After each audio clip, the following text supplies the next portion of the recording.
ఒకరోజు ఉచ్చైశ్రవము అని దేవేంద్రుడి యొక్క గుర్రం క్షీరసాగర మథనంలో బయటికి వచ్చింది. అది తెల్లగా ఉంటుంది, దానికి ఎక్కడ నల్లటి చుక్క కూడా ఉండదు. అది పాల సముద్రపు ఒడ్డున విహరిస్తోంది.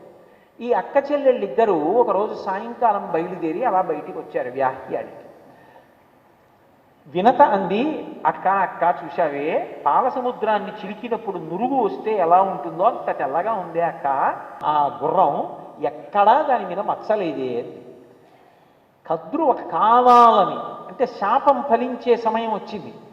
ఆమెకి ఇది తెల్లగా ఉందంటోంది కదా, ఇలా అంటే ఏమవుతుందిలే అని ఆమె అంది, ఏ కళ్ళతో చూస్తున్నావే, దాని తోక నల్లగా ఉంది అంది. అక్క నువ్వే కళ్ళతో చూస్తున్నావే, దానికి నలుపెక్కడుందే, తోక కూడా తెల్లగా ఉంది అంది. దగ్గరికి వెళ్ళి చూద్దాం వినత. కద్రువుకి భయం వేసి దగ్గరికి వెళితే తోక తెలుపని కద్రువుకి తెలుసు. అందుకే ఆమె అంది, భర్త గారు సాయంకాలం అగ్నికార్యం చేసుకుని ఇంటికి వస్తారు. భర్తృ శుశ్రూష మన ధర్మం, ధర్మం తప్పకూడదు, ఇంటికి వెళ్ళిపోదాం, ఆ గుర్రం అక్కడే ఉంటుంది, రేపు వచ్చి చూద్దాం. సరే పద అని వెళ్ళిపోయారు. కద్రువుకి భయం పట్టుకుంది. ఎందుకనంటే తోక నలుపు కాదు. పందెం పెట్టేసి తొందరపడిపోయి పందెం పెట్టి, ఎవరు ఓడిపోతే వాళ్ళు గెలిచిన వాళ్ళకి దాస్యం చెయ్యాలండి. 500 ఏళ్ళ నియమం పెట్ల దాస్యం చెయ్యాలండి. అలాగే అంది వినత ధైర్యంగా, ఎందుకంటే గుర్రంతో ఎదురుకుంటా తెల్లగా కనపడుతోంది కదా అనుకుని. ఇప్పుడు ఇంటికి వెళ్ళిపోయినటువంటి కద్రువుకి భయం వేసి పిల్లల్ని పిలిచింది. అన్ని పిల్లలు పావులేగా. పిలిచి, పిల్లలారా నాకు తెలుసురా, ఉచ్చైశ్రవం తోక తెలుపు, కానీ రేపు దగ్గరికి వెళ్ళి చూస్తే మీ పిన్నమ్మ చేతిలో ఓడిపోతాను. దాస్యం చెయ్యాలి, నన్ను ఉద్ధరించడానికి మీరు ఉపకారం చేయండి. మీ శరీరాలు నల్లగా ఉంటాయి, ఒకళ్ళు వెళ్ళి తోకకి చుట్టుకోండి, చుట్టుకుంటే నల్లగా కనపడుతుంది తోక. ఇప్పుడు మీ పిన్నమ్మ నాకు దాస్యం చేస్తుంది అన్నాడు. అంటే పావులు పాపం ఏ మాటకైనా అన్నీ అన్నాయి. అమ్మ నువ్వు అమ్మ, ఆవిడ పిన్నమ్మ, చిన్నమ్మ, ఏమిటి తేడా? అమ్మ పట్ల దోషం అన్యాయం కదూ. నీకు తెలిసి పందెం ఎవరు కట్టమన్నారు? నిన్ను తెలిసి ఎవరు అక్కర్లేని విషయం జోలికి వెళ్ళమన్నారు? మేం వెళ్ళి తోకకు చుట్టుకోవడం ఏమిటి, తోక నల్లగా కనపడడం ఏమిటి, అమాయకురాలి చేత దాస్యం చేయించడం ఏమిటి? ఆ పాపం మాకు అంటుకోదు, మేం చెయ్యమన్నారు. విచిత్రం ఏమిటంటే అక్కరలేని విషయాల జోలికి వెళ్ళిపోయి, అక్కర్లేని పంతాల జోలికి వెళ్ళిపోయి, ఆ పంతాల్లోంచి కోపాలు పెరిగితే చిట్ట చివరకు ఆ కోపాలు ఎక్కడికెడతాయో ఎవరూ చెప్పలేరు. మహాభారతం కథనంతటినీ ముందు సూక్ష్మంగా వినతాకద్రువుల కథగా చెప్పాడు వ్యాసుడు. అది ఆయన గొప్పతనం. అదే తర్వాత విస్తరిస్తే కురుపాండవ సంగ్రామం. ముందు దాన్ని తీసుకొచ్చి చిన్నదిగా వినతాకద్రువుల కథగా తీసుకొచ్చాడు. కథగా అంటే జరగనిది కాదు, జరిగినది, ఇతిహాసం. కాబట్టి ఇప్పుడు ఆ పిల్లలు ధర్మం చెప్పారు. ఆవిడంది, నేను చెప్పిన మాట వినడం అన్నిటికన్నా పెద్ద ధర్మం, అమ్మ మాట వినడం. మీరు వినలేదు సరిగదా, నాకు ధర్మం చెప్తున్నారు. కాబట్టి జనమేజయుడు సర్పయాగం చేస్తాడు రాబో కాలంలో, మీ అందరూ అందులో పడి నశించిపోండి. ఎవరు? ఏ తల్లి కశ్యప ప్రజాపతిని వరం కోరి బిడ్డల్ని కందో ఆ తల్లి తన బిడ్డలు నశించిపోయే యాగం జరగాలని నియమం పెట్టి తెల్లబోయారు. అందులో కర్కోటకుడు అని ఒక పాము, ఆయన ఒక్కడు భయపడిపోయాడు. సర్ప జాతి అంతా నశించిపోతుందని, అమ్మ అమ్మ అంత కోపం పెట్టుకోకు, నేను వెళ్ళి చుట్టుకుంటానని తోకకి చుట్టుకున్నాడు. చుట్టుకున్నందుకు పాపం వినత దాస్యం చేసింది. ఆ దాస్యానికి సంబంధించిన ఇతర విషయాలన్నీ నేను గరుత్మంత వాహనం గురించి చెప్పినప్పుడు చెప్తాను. ఇందులో ఆదిశేషుడు, వాసుకి ఇలాంటి సర్పాలు ఉన్నాయి. ఈ ఆదిశేషుడు చూశాడు, ఎంత హీనమైన పనిది. తల్లి ఒకటి తన పిల్లల్ని శపించింది, రెండు పినతల్లికి ఇంత దారుణమైనటువంటి శిక్ష పడేటట్టు చేసింది. తాను అబద్ధమాడుతున్నానని తెలిసి, అబద్ధమాడానని తెలిసి, పోని నిజమే లేవే, తోక నల్లగా ఉంది అక్కడితో వదిలిపెట్టే, నువ్వు నాకు దాస్యం చెయ్యక్కర్లేదులే అనొచ్చు. అనకుండా దాస్యం చేయించుకుంటోంది. ఎందుకని? ఆమెకి కడుపులో ఒక అసూయ ఉంది. ఏమిటి అసూయ? ముందు తనువరం అడిగింది అక్క కాబట్టి. వినతేమంది, ఆమె పిల్లల కన్నా బలవంతులు ఇద్దరు చాలండి. కాబట్టి ఆ ఇద్దరూ చాలా బలవంతులు అవుతారు. నా పిల్లలకు అపకారం జరుగుతుంది రేపొద్దున, పెద్ద భార్య బిడ్డలు చిన్న భార్య బిడ్డల చేతిలో బాధపడతారు.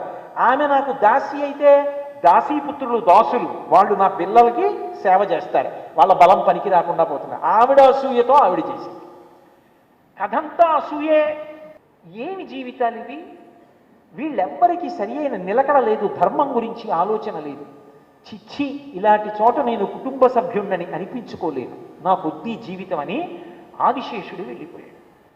అమ్మని నిందించడం పాపం. జనమేజయ సర్పయాగంలో మీ అందరూ మరణిస్తారని శాపం పెట్టింది. జనమేజయుడు సర్పయాగం చెయ్యాలి అంటే పరీక్షిత్తు వెళ్ళిపోవాలి.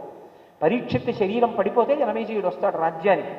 ఈలోగా నేనే వెళ్ళిపోతాను, కైవల్యం పొందుతాను, తపస్సు చేసి వెళ్ళిపోతానని మీతో చెప్పే కదా. ధర్మమునకు 4 పాదములలో ఒకటి తపస్సు. ధర్మాన్ని ఆశ్రయించాడు, తపస్సును ఆశ్రయించాడు మార్గంగా. పుణ్యప్రదమైన ప్రదేశములకు వెళ్ళాడు. ఎందుకంటే ఆ ప్రదేశములలో ఉండే వాతావరణం తపస్సుకి ఆనుకూల్యతనిస్తుంది. అందుకని బదరికావనానికి వెళ్ళాడు. అక్కడి నుంచి గంధమాదన పర్వతానికి వెళ్ళాడు. మీరు ఎప్పుడైనా చూశారో లేదో, నిజంగా ఆ ప్రదేశాలు అలాగే ఉంటాయి, తపస్సుకి ఎంత ఆనుకూల్యతతో ఉంటాయి. ఆ బదరికావనం, గంధమాదన పర్వతం, హిమాలయ పర్వతాలు, దక్షిణాన గోకర్ణం, ఇటువంటి చోటుకి వచ్చి విశేషమైన తపస్సు చేశాడు. చతుర్ముఖ బ్రహ్మగారు ప్రత్యక్షమయ్యారు. మరి అంత తపస్సు చేస్తే ఎవరి ధర్మం వాళ్ళకు ఉంటుంది, భగవంతుడికో ధర్మం ఉంటుంది. తపస్సు చేసేవాడికి ప్రత్యక్షం అవ్వాలి, ఆయన ధర్మం. అందుకని బ్రహ్మగారు వచ్చారు. అబ్బాయి ఏం కోరుకుని తపస్సు చేస్తున్నావా నువ్వు అని అడిగారు. ఆయన అన్నాడు, నాకు ఏ కోరిక లేదు, అసహ్యం. దేని మీద అసహ్యం అని అడిగాడు. మా అమ్మ మీద అసహ్యం ఉంది, నా తోబుట్టువుల మీద అసహ్యం ఉంది, ఆ కర్కోటకుడి మీద అసహ్యం ఉంది. కానీ నేనేం చెయ్యను, అమ్మని నిందించకూడదు, ఎప్పుడూ నమస్కారం చెయ్యాలి, అది మనసులో భావన. అంత పవిత్రమైన మనస్సున్నవాడు, ధర్మమునకు కట్టుబడినవాడు. అమ్మని ఒక మాట మిగలను అంటే నేను మీకు వివరణ చేస్తున్నాను ఇందులో ఉన్న విషయాన్ని. అమ్మని అనలేను, తోబుట్టువులను అనలేను, బ్రతికుండాలన్న కోరిక ఎవరికి ఉండదు. అందుకని వాళ్ళు ధర్మం తప్పారు, పినతల్లి చేత దాస్యించి ఇస్తున్నారు. నాకు అలా అందులో నేను ఒకడను అనిపించుకోవాలి. ఎందుకంటే మరి ఆ సంతానంలో ఆదిశేషుడు కూడా ఒకడంటారు కదా. నాకు అలా అనిపించుకోవడం ఇష్టం లేదు. ఇలా తపస్సు చెయ్యగా చెయ్యగా చెయ్యగా చెయ్యగా నా శరీరము శిథిలమైపోతుంది, శిథిలమైపోయి శరీరం పడిపోతుంది. పడిపోయిన తర్వాత నేను బ్రహ్మమునందు ఐక్యమైపోతాను. నాకు ఏ కోరిక లేదు, నాకేమీ పొందాలని లేదు, నాకు దేని యందు ఉత్సాహం లేదు, నాకు ఇది అనుభవించాలనేటటువంటి తాపత్రయం లేదు. బ్రహ్మగారు నవ్వాడు. నవ్వి ఆయన ఒక మాట అన్నాడు, అబ్బాయి ఇది నిన్ను చూస్తూ ఉంటే నాకు ఒక విషయం ఇప్పుడు బాగా అర్థం అవుతోంది. ఇది ఎవరన్నమాట? చతుర్ముఖ బ్రహ్మగారు అన్నమాట, సృష్టించిన వాడు అంటున్నమాట. సాధన చేత శేషుడు పెరిగిన స్థాయిని చెప్పాడు. చెప్పన్నాడు, నిత్య సత్య ధర్మ ఋతుండవీయు అఖిలంబును తాల్పనోపునట్టి ధైర్యయుతుడవీయు. ఇది చిన్న విషయంబు కాదు, ఈ మహీభారంబు నీవు తాల్పవలయు నిష్ఠతోడా అన్నాడు. నీవు నాయన నిత్య సత్య ధర్మ రతుండవీయు. నీ మనసు ఎప్పుడు ఆనందాన్ని పొందుతుంటుంది. దేనిలో? ఎప్పుడు నీకు సత్యము ధర్మము ఈ రెండే కావాలి. మీరు బాగా పట్టుకోవాలి. దేనికి వాహనం అయ్యాడో తెలుసుకోవాలి. ఈ గుణములు ఉంటే వాహనం అవుతాడు, అది దాని అర్థం. నిత్య సత్య ధర్మ రతుండవీయు. నువ్వు ఎప్పుడు సత్యము గురించి ధర్మము గురించి ఆలోచిస్తూ ఉంటావు. ధర్మము కదలిక, సత్యము ఆగడం. కదిలి కదిలి కదిలి కదిలి ధర్మం ఏమవుతుందంటే సత్యమునందు నిలబడిపోతుంది. ధర్మాన్ని పట్టుకున్నవాడు సత్యాన్ని చేరుకుంటాడు. కాబట్టి నిత్య సత్య ధర్మ రతుండవీయు అఖిలంబును దాల్పనోపనట్టి ధైర్యయుతుడవీయు. నీవు ఎంత ఓర్పంటే నీకు ఇన్ని తెలుసున్నా ఎక్కడ ఎవ్వరి గురించి ఒక్క మాట తప్పు మాట అనలేదు. అసలు లోకంలో ఇది పెద్ద సందేశం. పరమశివుడు తప్పు చేసిన చంద్రుడిని నెత్తి మీద పెట్టుకున్నాడు, హాలాహలాన్ని కంఠంలో పెట్టుకున్నాడు తప్ప పైకి వదలలేదు. నీకు ఏదైనా విషయం తెలిసినా ఇక్కడే పెట్టుకో తప్ప పైకి మాట్లాడవద్దు, వాళ్ళు లేనప్పుడు మాట్లాడవద్దు. నీకు ఏదైనా ఇబ్బంది కలిగితే వారి ముఖం మీదను చాలా ఉత్తమమైన పద్ధతి తప్ప చాటున అనవద్దు. కాబట్టి ఎంత ఉత్తముడవయ్యా, నీకు ఎంత ఓర్పయ్యా. నిజంగా నీ ఓర్పు చూస్తే నాకు ఒక విషయం అర్థమవుతోంది. అఖిలంబును తాల్పనోపనట్టి ధైర్యయుతుడవీయు. సమస్తాన్ని భరించగలిగినటువంటి ఓర్పు నీకొక్కడికే ఉంది, ఇతరులకు లేదు. అసలు నిజంగా చెప్పాలి అంటే ఆ ఓర్పునందే ఈ సమస్త జగత్తు నిలబడింది. రామాయణంలో కుశనాభుడు కూతుళ్లతో మాట్లాడుతూ ఒక మాట అంటాడు, క్షమాదానం, క్షమాధర్మం, క్షమా సత్యం హి పుత్రికా, క్షమా యశ, క్షమాధర్మం, క్షమయావిష్టితం జగత్. అసలు ఓర్పే ధర్మం, ఓర్పే సత్యం, ఓర్పే దానం, ఓర్పే యజ్ఞం. ఓర్పు లేనివాడు ఏదైనా చేసేస్తాడు. అందుకే అంత ఓర్పు ఉన్నవాడివి కాబట్టి నీ వలన లోకమునకు ఒక మహోపకారం జరగాలి. మీ అమ్మ ఒక మాట అంది, జనమేజయ సర్పయాగంలో తన పిల్లలందరూ నశిస్తారని శాపం ఇచ్చింది. కానీ నాది పై స్థాయి, నేను సృష్టికర్తని, నీకు ఏమీ అవదు, నిన్ను ఎవ్వరూ చెనకలేరు, నువ్వు సర్పయాగంలో నశించవు. నీ వంటి వాడి వలన ఇన్ని గుణములు ఉన్నవాడివి కాబట్టి నీ వలన లోకమునకు ఒక మహోపకారం జరగాలి. నువ్వు ఈ మహీభారంబు తాల్పవలయు నీవు నిష్ఠతోడా. నిష్ఠ అన్న మాటకు అర్థం, పడగలు కదిపాడనుకోండి భూమి కంపిస్తుంది. అందుకని పడగల మీద భూమిని ఎప్పుడు నువ్వు భరిస్తూ ఉండాలి. అందుకని నువ్వు ఈ భూమిని అంతటిని భరించు, ఇది నీకు నేను ఇస్తున్నటువంటి గొప్ప అనుగ్రహం అన్నాడు. అంటే ఆదిశేషుడు వెంటనే బయలుదేరి ఈ భూమిని భరించడం మొదలుపెట్టాడు. ఆనాటి నుంచి ఈనాటికి ఏనాటికి ఆదిశేషుడు భూమిని భరిస్తూ ఉంటాడు. అలా భరిస్తాడా? పాము పడగల మీద ఉంటాయా? నీకు తెలియనివి, నువ్వు చూడనివి, నువ్వు చూసినట్టు ఖండించి మాట్లాడకు. రామాయణం చదువు తెలుస్తుంది కాబట్టి ఆయన పడగల మీద మోస్తూ ఉంటాడు. మూలతత్వం అనంత స్థానము అని హిమాలయ పర్వతాల్లో నల్లటి బట్టలు కట్టుకుని ఆయన తిరుగుతూ ఉంటాడు అని చెప్పి ఆయన గురించి రామాయణంలో వాల్మీకి మహర్షి పేర్కొన్నారు. అనంత దర్శనం అవుతుంది, ఆయన ప్రత్యేకంగా ఫలానా స్థానంలో మూలశక్తి అక్కడ ఉంటుంది అని చెప్పి అటువంటి వాడై ఆదిశేషుడు అని పిలువబడ్డాడు. అన్ని గొప్ప గుణములు కలిగినటువంటి వాడు. ఇప్పుడు ఇన్ని గుణములు కలిగిన వాడు కాబట్టే తల్లి ఇచ్చిన శాపం నుంచి విముక్తి పొందాడు. విముక్తి పొంది తాను భూభారాన్ని వహిస్తున్నాడు. ఆదిశేషుడు భూమిని భరిస్తూ ఉంటాడు. అలా భరిస్తాడా? పాము పడగల మీద ఉంటాయా? నీకు తెలియనివి, నువ్వు చూడనివి, నువ్వు చూసినట్టు ఖండించి మాట్లాడకు. రామాయణం చదువు తెలుస్తుంది కాబట్టి ఆయన పడగల మీద మోస్తూ ఉంటాడు. మూలతత్వం అనంత స్థానము అని హిమాలయ పర్వతాల్లో నల్లటి బట్టలు కట్టుకుని ఆయన తిరుగుతూ ఉంటాడు అని చెప్పి ఆయన గురించి రామాయణంలో వాల్మీకి మహర్షి పేర్కొన్నారు. అనంత దర్శనం అవుతుంది, ఆయన ప్రత్యేకంగా ఫలానా స్థానంలో మూలశక్తి అక్కడ ఉంటుంది అని చెప్పి అటువంటి వాడై ఆదిశేషుడు అని పిలువబడ్డాడు.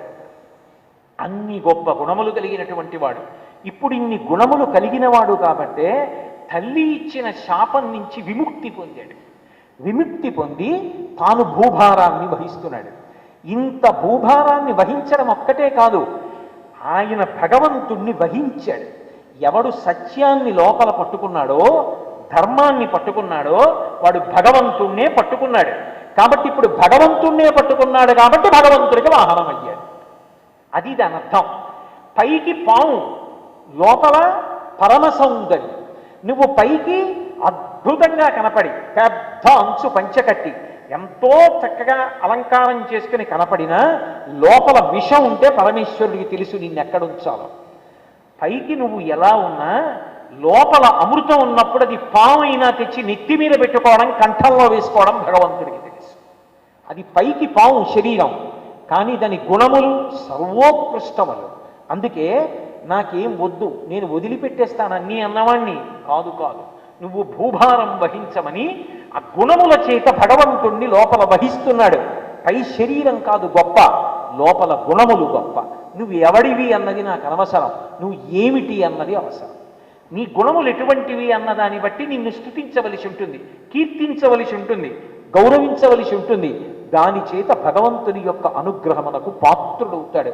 అందుకే ఆంతర సందేశం ఏమిటి అంటే శేషుడు వాహనమయ్యాడు, ఆదిశేషుడు వాహనమయ్యాడు అన్న మాటకు అర్థం ఆయన వహిస్తున్నాడు. వహిస్తున్నాడు అంటే భరిస్తున్నాడు. ఎలా భరిస్తున్నాడు అంటే నిరంతరము గుణముల వలన భగవంతుణ్ణే లోపల పెట్టుకున్నాడు. అదేం చిన్న విగ్రహం కాదు లోపల పెట్టుకోవడానికి. సత్యధర్మములను పట్టుకొనుట ఏ భగవంతుని పట్టుకొనుట. నేను అందుకే మీతో నా ఉపన్యాస ప్రారంభంలో ఒక మాట చెప్పా, సమస్త వాంగ్మయము, సమస్త క్రతువులు, సమస్త ఆరాధనల యొక్క చరమ సందేశం ధర్మమే. నీవు నిత్య సత్య ధర్మ రతుండవీవు అన్నాడు. నీకు నిత్యము సత్యము ధర్మము కావాలి, వాటిలో రమిస్తావు. కాబట్టి నీవు భూమి భారాన్ని వహించు అన్నాడు. ఇప్పుడు భగవంతుడికి వాహనమయ్యాడు. వాహనం అవడం కాదు, ఆయన గుణముల చేత భగవంతుడు ఆయన ఏం చేశాడో తెలుసా? ఒకానొక సందర్భంలో ఇద్దరి మధ్య ఒక గొప్ప బంధుత్వం కలిసి అన్నగారు అయ్యాడు. ఎప్పుడు? తమ్ముడిగా వచ్చి. త్రేతాయుగంలో తమ్ముడిగా వచ్చాడు.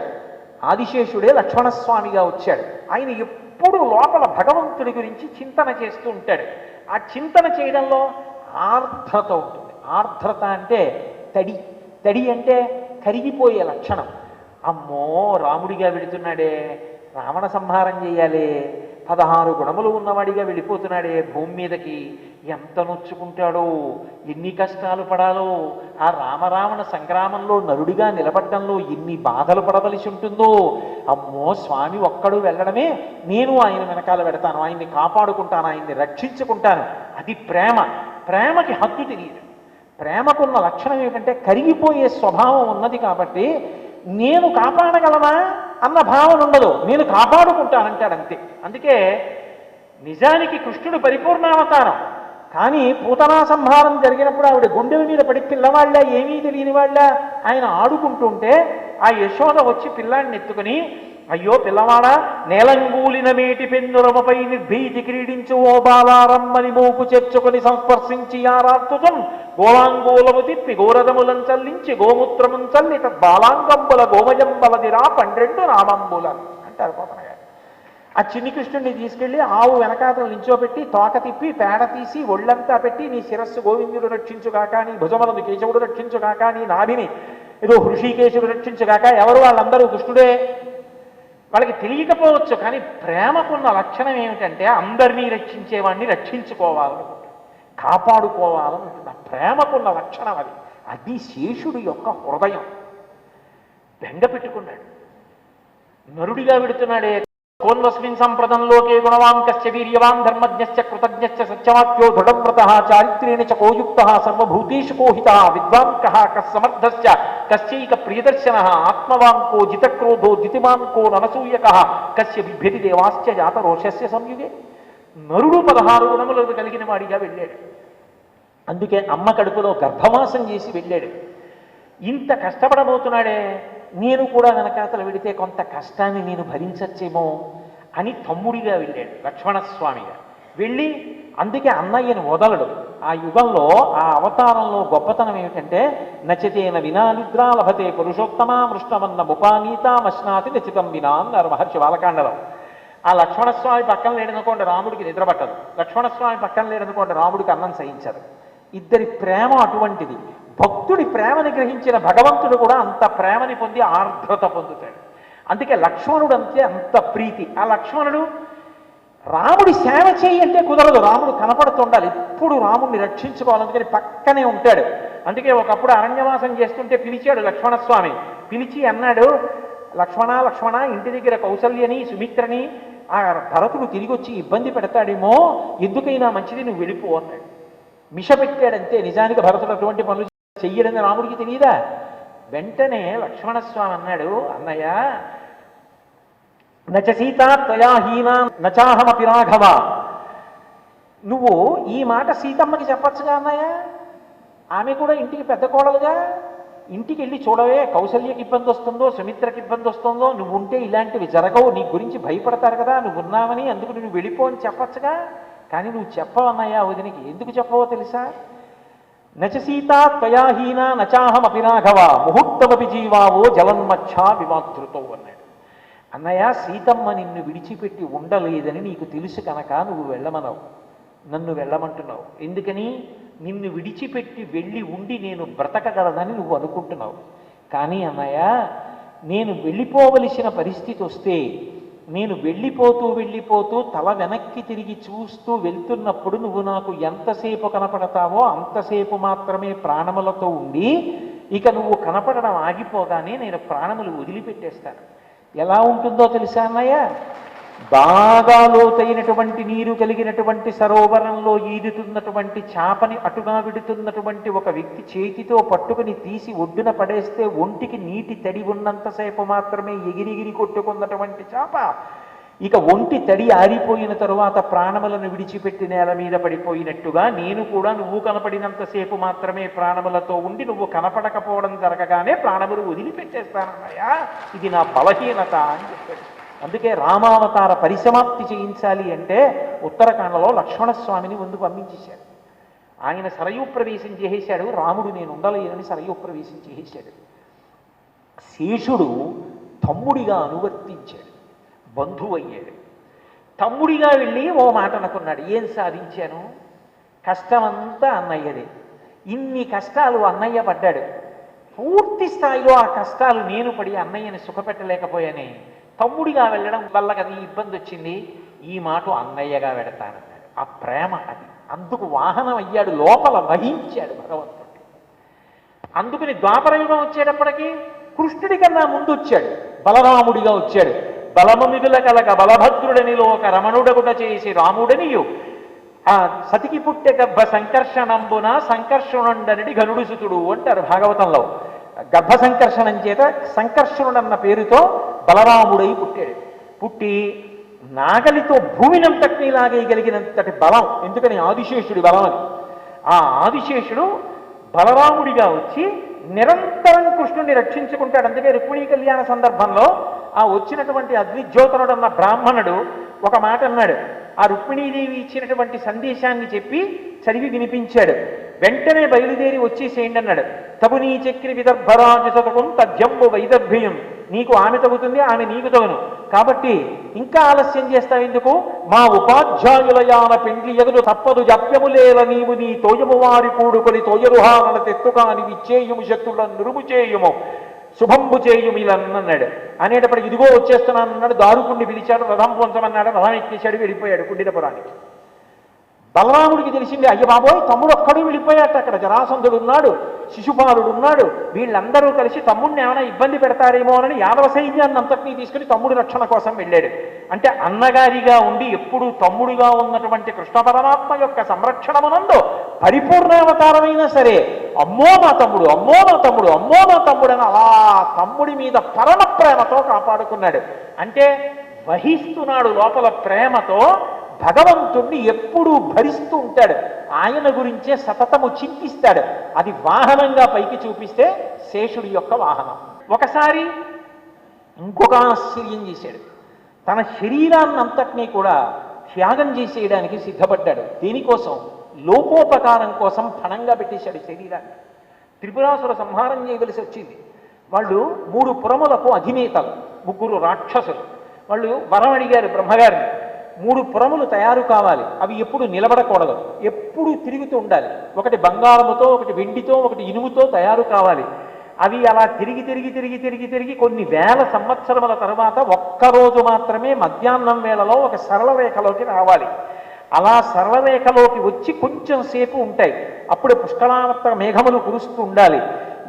ఇత పూర్వం ఎప్పుడూ లేనటువంటి రథమిక్కి దేవతా సార్వభౌముడైనటువంటి వాడు ఇత పూర్వం సృష్టిలో లేని ధనస్సు పట్టుకొని, ఇంతక పూర్వం సృష్టిలో లేని వింటినారి కట్టి, ఇత పూర్వం సృష్టిలో లేని బాణం పట్టుకొని, ఆయన కానీ ఆ బాణాన్ని ఆ సమయంలో ఆ క్షణంలోనే విడిచిపెడితే 3 పురములు దగ్ధమై మరణిస్తాం, లేకపోతే మమ్మల్ని మళ్ళీ 1000 సంవత్సరములు దాటే వరకు ఎవడు తప్పకూడదన్నాడు.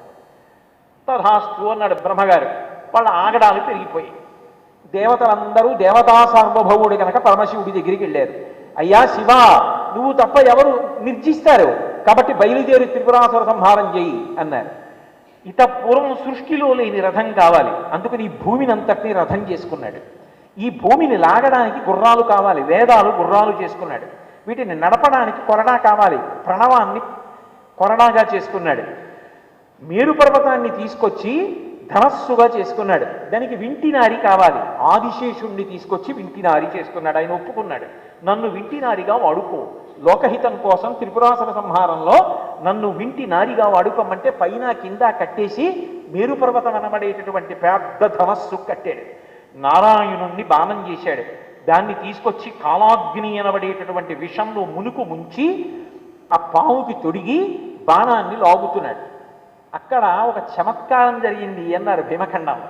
బలము మిగుల కలగ బలభద్రుడనిలో ఒక రమణుడగుట చేసి రాముడనియు ఆ సతికి పుట్టె గర్భ సంకర్షణంబున సంకర్షణుండనడి గనుడు సుతుడు అంటారు భాగవతంలో. గర్భ సంకర్షణం చేత సంకర్షణుడన్న పేరుతో బలరాముడై పుట్టాడు. పుట్టి నాగలితో భూమినంతటినీ లాగేయగలిగినంతటి బలం, ఎందుకని ఆదిశేషుడి బలం అని. ఆ ఆదిశేషుడు బలరాముడిగా వచ్చి నిరంతరం కృష్ణుడిని రక్షించుకుంటాడు. అందుకే రుక్మిణీ కళ్యాణ సందర్భంలో ఆ వచ్చినటువంటి అగ్నిజ్యోతనుడన్న బ్రాహ్మణుడు ఒక మాట అన్నాడు.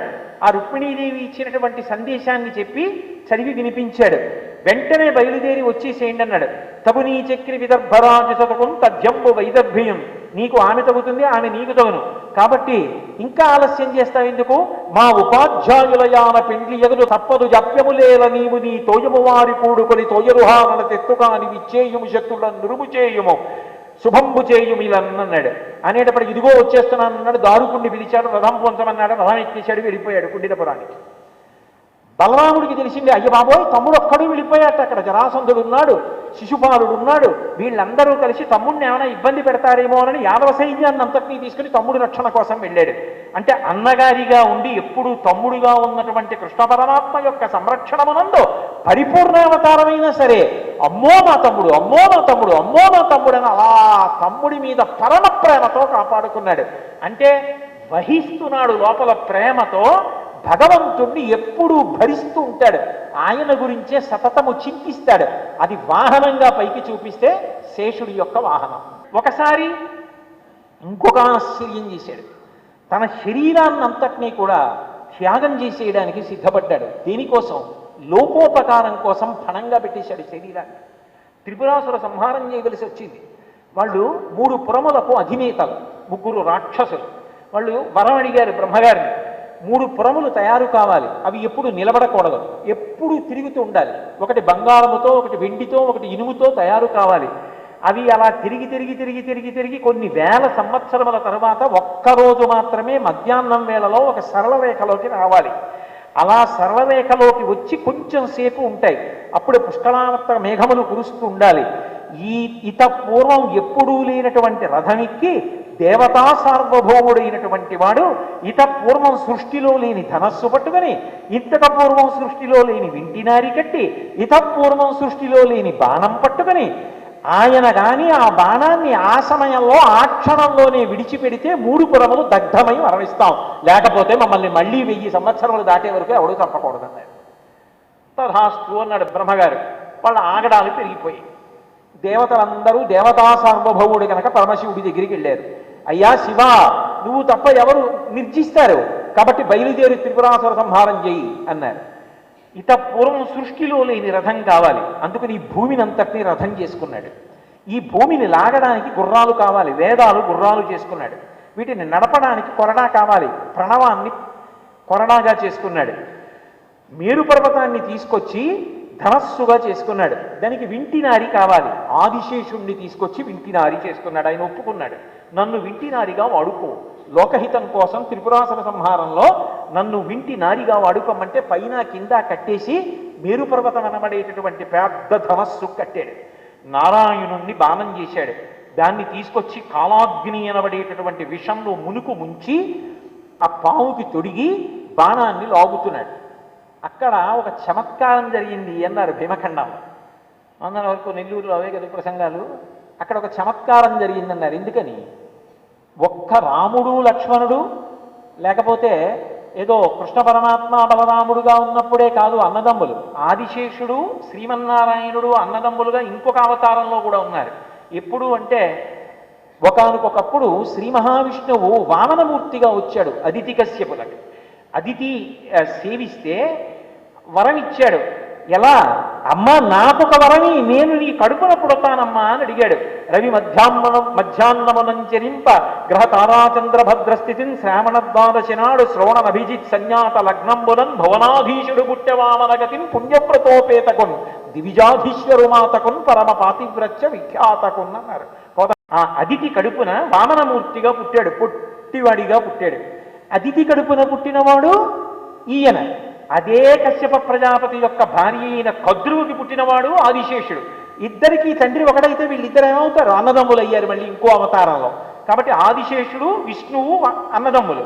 ఇప్పుడు ఆ వామనమూర్తే నారాయణమూర్తిగా బాణంగా వచ్చాడు. ఆదిశేషుడు తమ్ముడు తమ్ముడు వింటినారిగా వచ్చాడు.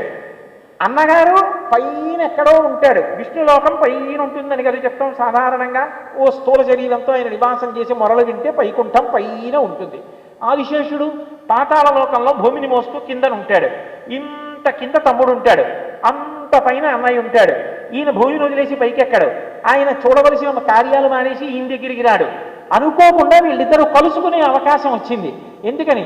ఒక ధనస్సుకి వింటినారిగా శేషుడు వచ్చాడు, దానికి బాణంగా నారాయణమూర్తి వచ్చారు. ఇప్పుడు ఈ బాణం అక్కడుండి వింటినారి ఇక్కడుంటే పలకరించుకోవడం కుదరదు. దానికి కట్టిన తర్వాత శివుడు ఈ బాణాన్ని తీసి ఈ ఆదిశేషుడి పొట్టకి నొక్కి పెట్టి వెనక్కి లాగాడు. ఆకర్ణాంతం లాగుతారు బాణాన్ని, అది చెవి దగ్గరికి వచ్చింది. ఎవరో ఇద్దరు మాట్లాడుకుంటున్నట్టు అనిపించింది శివుడికి. ఏమిటా అని విన్నట్ట. అన్నయ్య బాగున్నావా అంటే, తమ్ముడా బాగున్నావా, ఎన్నాళ్ళైందిరా కలుసుకుని అనుకున్నారట. ఎందుకని? ఒకడు విష్ణువు అక్కడ ఉంటాడు, ఒకడు ఆదిశేషుడు కిందన ఉంటాడు. వాళ్ళిద్దరు ఇప్పుడు కలుసుకున్నారు త్రిపురాసుర సంహార ఘట్టంలో. బాగున్నావా బాగున్నావా అన్న మాటలు శంకరుడి చెవిలో పడ్డాయిట. అందుకని మళ్ళీ ఇంకొకసారి తమ్ముడిగా వచ్చాడు. ఒకసారా రెండుసార్లా ఎన్ని మాటలు వచ్చాడు. ఆయనకి శివకేశవ భేదం లేదు. అది పరిఢవిల్లినటువంటి భక్తి, అది పరిపూర్ణమైన భక్తి. నేను విష్ణువునకే చెందినవాణ్ణి, శివుణ్ణి సేవించను, ఇలాంటి పిచ్చి మాటలు మాట్లాడరు భక్తులైన వాళ్ళు. అందుకే ఆయన పరమశివుడు త్రిపురాసుర సంహారం చేస్తే ఆ మేరు అనబడేటటువంటి ధనస్సుకి వింటినారయ్యాడు. అంతేకాదు, ఆయనకున్న గొప్పతనం ఏమిటంటే, ఒకప్పుడు శ్రీ మహావిష్ణువు చెప్పారు, చిదంబరం వెళ్ళి ఆనంద తాండవం చూడరా శంకరుడిది, ప్రదోష వేళలో చేసే తాండవం ఎంత అద్భుతంగా ఉంటుందో అన్నాడు. చిదంబరం కనకసభ, ఆ కనకసభలో తాండవం చేస్తాడు ఆయన. ఆ తాండవం చేసేటప్పుడు అక్కడ ఉన్న వాళ్ళందరూ ఏదో ఒక వాద్యం మ్రోగిస్తూ ఉంటారు, దేవతలందరూ కూడా. ఏ వాద్యం మ్రోగించలేని వాళ్ళు ఎవరంటే ఇద్దరే, వ్యాఘ్రపాదుడు పతంజలి అని ఇద్దరు. పతంజలి ఆదిశేషుడు. ఆదిశేషుడు పాము రూపంలో నిలబడి చూస్తూ ఉంటాడు. ఈ వ్యాఘ్రపాదుడికి వరమిచ్చాడు చిదంబరంలో ఉన్నటువంటి పరమేశ్వరుడు. ఆయన రోజు పాపం అరణ్యాలకు వెళ్ళి పువ్వులు తెచ్చి సాయంకాలం వేళ పూజ చేస్తే కానీ అన్నం తినడం, ఆయన నిత్యం నక్తం చేస్తాడు. అందుకని శంకరుడు చూసి అన్నాడు, ఇలా తిరగడంలో నీ కాళ్లలో ముళ్ళు గుచ్చుకుంటున్నాయి, నిన్ను వ్యాఘ్రపాదుడిని చేస్తాను, పాదాలు పెద్ద పులి పాదాలు అయిపోతాయి, అడవిలో పరిగెత్తుకుంటూ వెళ్ళి పువ్వులు తెచ్చి నన్ను పూజ చేయి అన్నాడు. కరుణామూర్తి కదూ. అందుకని వ్యాఘ్రపాదుడు ఏమీ చేయడు, తాండవం అలా చూస్తూ ఉంటాడు. అంటే భగవంతుడి తాండవం చూస్తే పెద్ద పులి పాము కూడా సత్వబుద్ధిని పొందుతాయి. ఆదిశేషుడు అలా చూస్తూ ఉంటాడు. ఆదిశేషుడు అలా చూస్తుంటే వినాయకుడు నవ్వాడు పరిహాసంగా. నవ్వితే ఆదిశేషుడికి కోపం వచ్చింది. వినాయకుడి వంక తిరిగి అడిగాడు, ఎందుకు నవ్వావని అడిగాడు.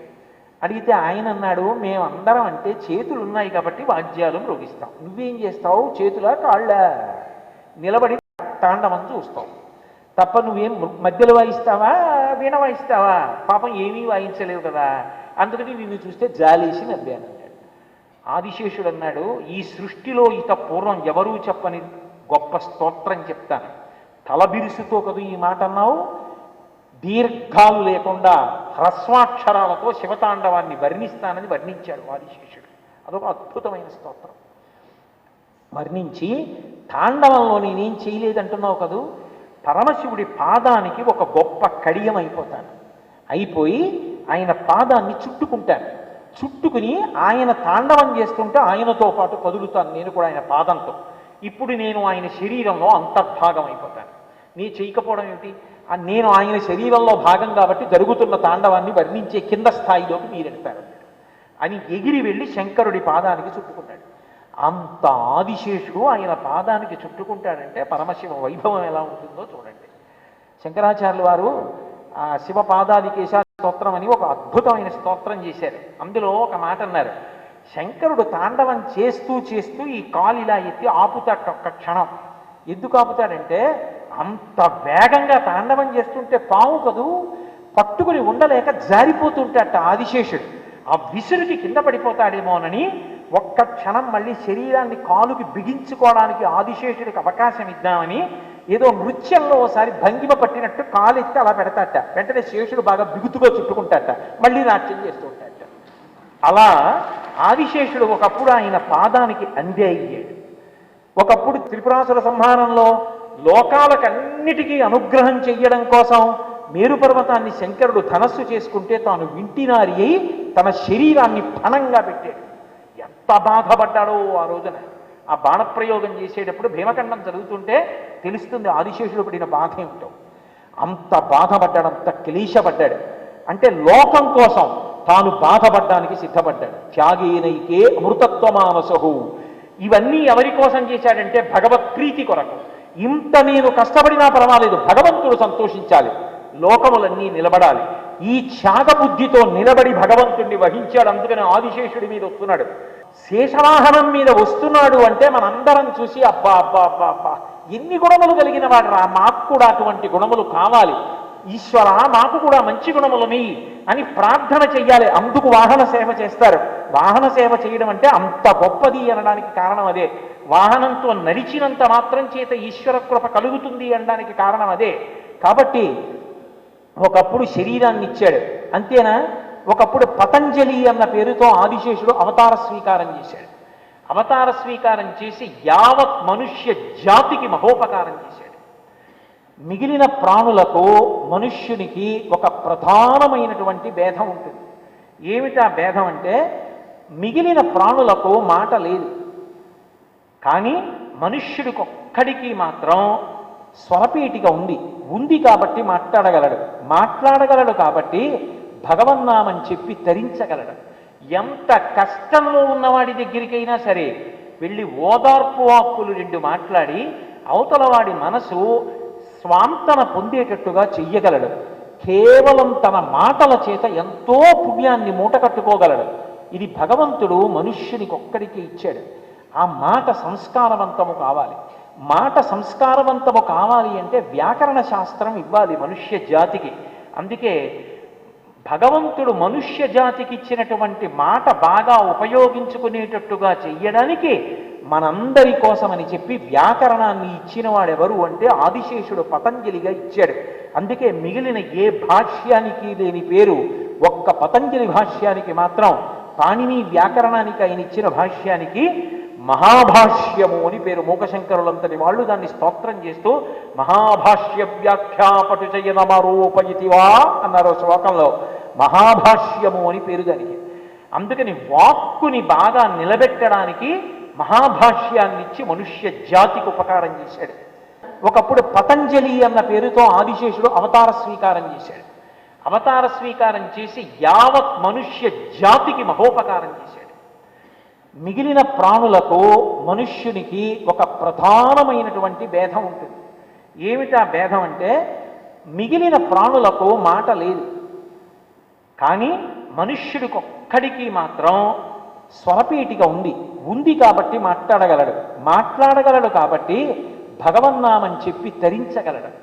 ఎంత కష్టంలో ఉన్నవాడి దగ్గరికైనా సరే వెళ్ళి ఓదార్పు వాక్కులు 2 మాట్లాడి అవతలవాడి మనసు స్వాంతన పొందేటట్టుగా చెయ్యగలడు. కేవలం తన మాటల చేత ఎంతో పుణ్యాన్ని మూట కట్టుకోగలడు. ఇది భగవంతుడు మనుష్యునికి ఒక్కడికి ఇచ్చాడు. ఆ మాట సంస్కారవంతము కావాలి. మాట సంస్కారవంతము కావాలి అంటే వ్యాకరణ శాస్త్రం ఇవ్వాలి మనుష్య జాతికి. అందుకే భగవంతుడు మనుష్య జాతికి ఇచ్చినటువంటి మాట బాగా ఉపయోగించుకునేటట్టుగా చెయ్యడానికి మనందరి కోసమని చెప్పి వ్యాకరణాన్ని ఇచ్చిన వాడెవరు అంటే ఆదిశేషుడు పతంజలిగా ఇచ్చాడు. అందుకే మిగిలిన ఏ భాష్యానికి లేని పేరు ఒక్క పతంజలి భాష్యానికి మాత్రం, పాణిని వ్యాకరణానికి ఆయన ఇచ్చిన భాష్యానికి మహాభాష్యము అని పేరు. మూకశంకరులంతటి వాళ్ళు దాన్ని స్తోత్రం చేస్తూ మహాభాష్య వ్యాఖ్యాపటుచయనమరూపయితివా అన్నారు శ్లోకంలో. మహాభాష్యము అని పేరు దానికి. అందుకని వాక్కుని బాగా నిలబెట్టడానికి మహాభాష్యాన్ని ఇచ్చి మనుష్య జాతికి ఉపకారం చేశాడు. భగవంతుడు ఇచ్చినటువంటి 2వ గొప్ప సాధనం మనస్సు నిష్కల్మషం అయిందనుకోండి. మనయేవ మనుష్యానాం కారణం బద్ధమోక్షయో. మనసు మంచిదైందనుకోండి, ఏది చూస్తున్నా అందులో భగవంతుని యొక్క విభూతిని చూడగలుగుతున్నాడు అనుకోండి. తేజోంశ సంభవం అంటాడు. ఒక చోట ఒక గొప్ప పాట పాడగలిగిన శక్తి ఉంది ఒకరిలో, అది భగవంతుని యొక్క విభూతి. ఒకరు బాగా వీణ వాయించగలరు, అది భగవద్ విభూతి. అసూయ పెంచుకోకుండా వారికి భగవంతుడిచ్చిన గొప్ప విభూతి అని చూడగలగడం మనస్సు యొక్క పరిణతి. మనసు స్వచ్ఛంగా ఉందనుకోండి, ఇంద్రియముల వలన మనసు వలన ఏ పాపము కలగదు. ఎవరో ఒక ఆయన అలా చూస్తున్నాడు ఒక ఆవిడ వంక. మిగిలిన వాళ్ళు చూసిన వాళ్ళు ఏం అలా చూస్తున్నాడు ఆవిడ వంక, ఎంత దుష్టుడు రా వీడు, ఎటువంటి ఆలోచన చేస్తున్నాడో మనసులో అనుకున్నారు. ఆయన మాత్రం ఆవిడ వంక చూస్తున్నప్పుడు, పొద్దున్న నేను మనసులో ఏ తల్లి పాదములు పట్టి ప్రార్థన చేశానో ఆ కామాక్షి పరదేవత నడిచి వస్తే ఎలా ఉంటుందో అలా ఉన్నారు ఆవిడ. ఎర్రటి చీర కట్టుకుని పాద మంజీరములతో పసుపు రాసుకొని పారాణి పెట్టుకుని ఆ కొప్పులో పువ్వులు పెట్టుకుని ఆ బొట్టు, నా తల్లి కామాక్షి నాకు ఇవాళ దర్శనం ఇవ్వడం కోసమని వచ్చి సభలో కూర్చుందా, నా తల్లి వచ్చిందా అని పరమ సంతోషంతో ఆవిడ వంకే చూస్తూ మనసులో 2 చేతులెత్తి నమస్కారం చేస్తున్నాడు. చూడడానికి ఆయన ఒక స్త్రీ వంక చూసినట్టు కనపడచ్చు, కానీ ఆయన మనసు పరమ పవిత్రం కాబట్టి లోపల కామాక్షిని చూశాడు కనుక ఆయన ధరించిపోతున్నాడు. అదే మనసు చూడకూడని రీతిలో చూస్తే నశించిపోతున్నాడు. మనసే కారణం. ఆ మనసుని సంస్కరించడం ప్రధానం. కాబట్టి ఆ మనసుని సంస్కరించడానికి యోగశాస్త్రాన్ని ఇచ్చాడు. పతంజలి యోగ భాష్యము అంటారు. రాజయోగము అనేటటువంటి మాట పతంజలి యోగశాస్త్రంలోంచే వచ్చింది. మనసుని ఎలా శుద్ధి చేసుకోవాలో, ఎలా నియంత్రించాలో, ఎలా ప్రాణాయామం చెయ్యాలో, మనసుని ఎలా నిలబెట్టాలో, మనసుని ఎలా భగవంతుడిలో ఐక్యం చెయ్యాలో, దాన్ని ఎలా వెనక్కి తీసుకెళ్లాలో, అంతర్ముఖత్వం ఎలా పొందించాలో, నిజానికి బయట వెతికితే దొరకదావిడ. అంతర్ముఖ సమారాధ్య బహిర్ముఖ సుదుర్లభ.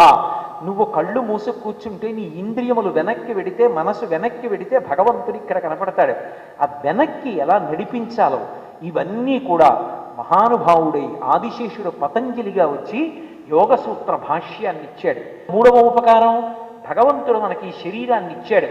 ఇది ఉంది కాబట్టి ధర్మాన్ని ఆచరించగలం. ఇది లేదనుకోండి ఎలా ధర్మం చేస్తాను? ఇది ఉంది కాబట్టి భగవంతుడి గురించి మాట్లాడుతున్నాను, ఇది ఉంది కాబట్టి వాహనాల గురించి మాట్లాడుతున్నాను, ఇది ఉంది కాబట్టి ఓ పూజ చేస్తాను, ఇది ఉంది కాబట్టి మా గురువుగారు కనపడితే 2 చేతులు ఎత్తి నమస్కరిస్తాను, మా గురువుగారు కనపడితే పరమ సంతోషంతో కందుల వెంట ఆనంద భాష్పాలు కారుస్తాను, పూజా మందిరంలోకో దేవాలయంలోకో వెడితే ఇన్ని పువ్వులు తీసి భగవంతుడి పాదముల మీద వెయ్యగలుగుతున్నాను. ఈ శరీరము లేకపోతే నేను కొత్తగా పుణ్యాన్ని ఎలా చేసుకుంటాను, భగవన్నామం ఎలా చెప్తాను, గురువుగారి పాదాలు ఎలా పట్టుకుంటాను, విషయం ఎలా అధ్యయనం చేస్తాను? ఈ శరీరం పరమోత్కృష్టమైన సాధనం. ఈ శరీరం కాకుండా ఓ కుక్క శరీరంలో ఉన్నాను అనుకోండి, ఇందులోకి వచ్చి కూర్చుంటానంటే ఒప్పుకుంటారా? అర్థం అవుతుందా? రామాయణ భారత భాగవతాలు పనికొస్తాయా? గురువుగారి వల్ల ఉపయోగం ఉంటుందా? శాస్త్రములు నేర్చుకుంటాడా? ఇంత గొప్ప మనుష్య శరీరాన్ని ఇచ్చాడు. ఈ శరీరాన్ని ఆరోగ్యంగా ఉంచుకోవాలి. దీన్ని ఆరోగ్యంగా ఉంచుకోవాలంటే ఏ సూత్రములను పాటించాలో, అనారోగ్యం వచ్చినప్పుడు ఎటువంటి ఔషధ సేవనము చేత అనారోగ్యాన్ని పోగొట్టుకోవాలో, చరకుడు అన్న పేరు, ఆత్రేయుడు అన్న పేరు పతంజలికి ఆదిశేషుడికి చెందుతాయి. చరకుడు అన్న పేరుతో చరక సంహిత అన్న పేరుతో అసలు ప్రపంచంలో వైద్యశాస్త్రం కన్ను విప్పని రోజులలో అంత గొప్ప వైద్యశాస్త్రాన్ని ఇచ్చినటువంటి ప్రప్రథమ వైద్యుడు లోకంలో ఆదిశేషుడు పతంజలిగా ఇచ్చాడు. కాబట్టి ఈ మనుష్య జాతికంతటికీ కూడా 3 రకములైన మహోపకారములను చేశాడు.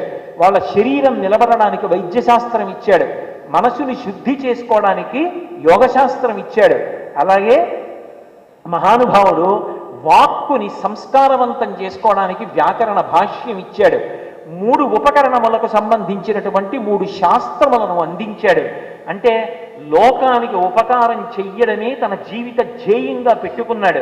లోకోపకారము చేయడం అంటే భగవంతుడి పూజ చేయడమే. కాబట్టి వాడు భగవంతుణ్ణి వహిస్తున్నాడు, అంటే భగవద్వాహనమైనాడు. శేషవాహనం మీద స్వామి వెడుతున్నాడు అంటే శేషుడి గుణములు గుర్తు రావాలి. భగవంతుడు ఎంత సంతోషించి గుండెలలో ఉన్నవాడు పైకొచ్చి కూర్చుని దర్శనమిస్తున్నాడంటే, ఇన్ని గుణములు ఉన్నవాడరా, ఇన్ని కష్టాలు పడినవాడరా, నా కోసం ఇంత ప్రేమ చూపించిన వాడురా, ఇంత నిత్య సత్య ధర్మ రతుడురా, ఇంత ఓర్పు కలిగిన వాడురా, ఈ వాహనం మీద వెడుతుండగా నా పక్కన వచ్చిన, నా వెంట నడిచిన, ఇలా చూసిన, ఇందులో కొన్ని గుణములు నీకు కూడా కలుగుతాయి. తేలికగా భగవద్ విభూతిని పొందడానికి అవకాశం ఏది అంటే వాహన సేవ చేయుట, వాహన సేవలో పాల్గొనుట. అంత గొప్పగా ఆదిశేషుడు పెదశేష వాహనం అన్న పేరుతో ఇవాళ భగవంతుణ్ణి భరించి వెడుతున్నాడు. నేను మీకు మనవి చేశాను, భగవంతుడు అంటే ఏదో ఒక్క రూపం కాదు. స్త్రీ పురుష నపుంసక మూర్తియును కాక, తిర్య కమర నరాది మూర్తియును కాక, కర్మ గుణభేద సదసత్ప్రకాశి కాక, వెనుక నన్నియుతానకు విభుతలంతో. అందుకే ఆ శేషవాహనాన్ని అన్ని భగవత్ స్వరూపాలకి వాడుతూ ఉంటారు. అంత గొప్పగా ఆదిశేష వాహనాన్ని పరమేశ్వరుడు స్వీకరించి వెడుతుంటే చూసిన వాడెవరో వాడు ధన్యుడు. అందుకే దేవాలయ వ్యవస్థలో ఇప్పటికీ కూడా వాహన మంటపాన్ని కట్టి ఈ వాహనాలన్నిటినీ తీసుకొచ్చి లోపల ఉంచి ఉత్సవాలు వస్తున్నాయంటే వాహనాల్ని మనమే శుభ్రం చేసుకుని అలంకారం చేసుకుని వాహనం మీద భగవంతుడు వెడుతున్నాడంటే ఆయనకి పరమ ప్రీతికారకం. ఎంత సంతోషిస్తాడో. ఎక్కడైనా వాహన సేవ చేస్తున్నారు అంటే భక్తుల్ని కటాక్షించడానికి సిద్ధంగా ఉంటాడు.